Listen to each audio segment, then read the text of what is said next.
Hello guys, ఈ year అయితే నాకు ది బెస్ట్ గిఫ్ట్ అయితే దొరికింది. It's like a dream. నాకు ఇది మా డాడీ అయితే నాకు కొన్నారు. ఇది నేనే కొనుక్కోవాలనుకున్నాను కానీ ఇన్స్టాగ్రామ్ సక్సెస్ అయినంత యూట్యూబ్ అయితే అవ్వలేదు. సో ఏం లేని దానికి ఎందుకంత ఇన్వెస్ట్మెంట్ అని చెప్పి నేను తీసుకోలేదు. ఫైనల్లీ గిఫ్ట్ ఏంటంటే హోలీ ల్యాండ్ మైక్స్. ప్రతి యూట్యూబర్ కి మైక్ అనేది చాలా ఇంపార్టెంట్. ఈ మైక్ లేక నాకు ఎడిటింగ్ కి చాలా ఇబ్బంది అయ్యేది, కానీ అలాగే అడ్జస్ట్ అవుతూ చేసేదాన్ని. ఇప్పుడైతే నా ఎక్సైట్మెంట్ చూసేయండి.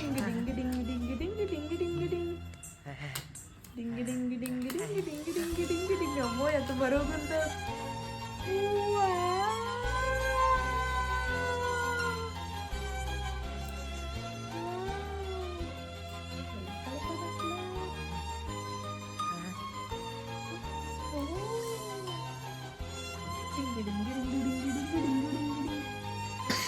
ఇక్కడైతే మా డాడీ ఎక్స్ప్లెయిన్ చేస్తున్నారు అది అసలు దేనికి ఎలా వాడతారు అని. ఇక్కడతో ఈ వీడియో ఇంతే గాయస్, బై బాయ్.